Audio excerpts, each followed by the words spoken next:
All right.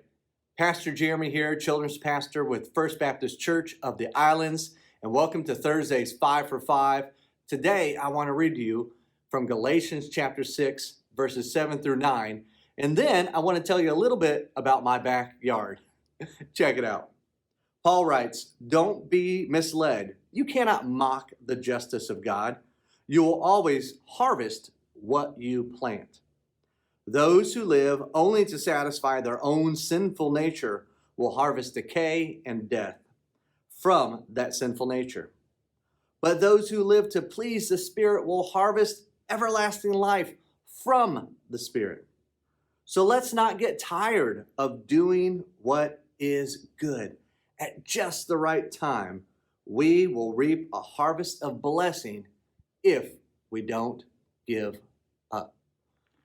Let me tell you something I've been getting tired of doing, and that is watering dirt. Let me explain.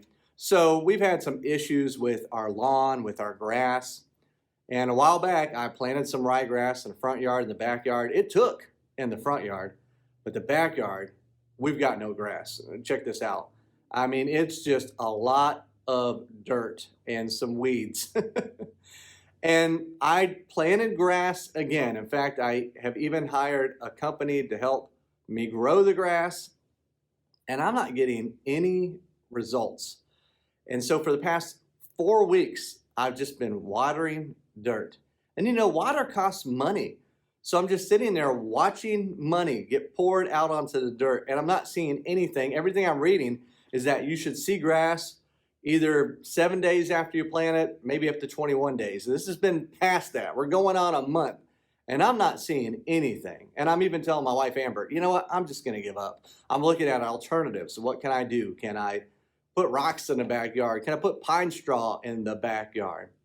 Well, finally, the other night, I turned on our floodlights. I went out in the backyard, and what did I see?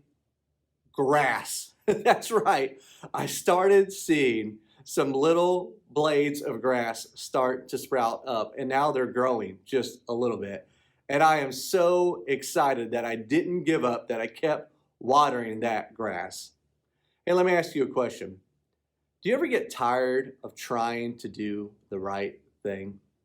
Like, you believe in Jesus, and you have sacrificed a lot to have a relationship with him, to be a Christian, to be one of his followers. Now, he sacrificed a ton for us. And he calls us to be a living sacrifice back to him. That means denying what we want and following his way. But you know what?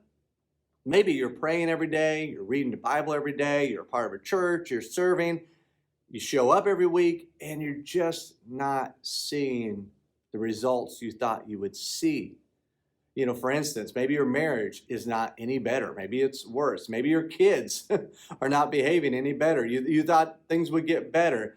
Maybe other relationships in your life, maybe just your emotional state, your mental state. You thought you would be in a better place, and you're just not. And you're wondering, is this worth it? I'm watching other people and seeing their lives online and seeing their lives play out, and they seem to be doing just fine without following the Lord.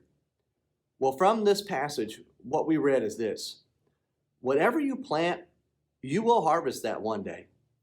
For people who don't follow Jesus, they will harvest death and decay. That's what comes from a sinful life. That's what comes from living apart from the Lord. But if you follow Jesus, hang in there. Don't give up. Don't get tired of doing good. Keep working on your marriage. Keep working with your children. Keep working with your relatives. Keep spending time with the Lord. Keep serving your church. I pray that you will see a blessing in this life. And if not, there is a blessing to come in the next life. And it will be so worth it. Hey, listen, there are people in this book that we read about who go through very dry times where they wonder, what is God doing?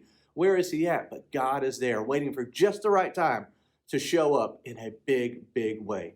I've seen him do it in my life, in the ministry here, and other places. God's at work, even when you don't see him. So keep watering that dirt. Trust me, don't get tired of doing good. One day it'll sprout up into something amazing. Just trust God and hang in there. I hope you have a great day. See ya.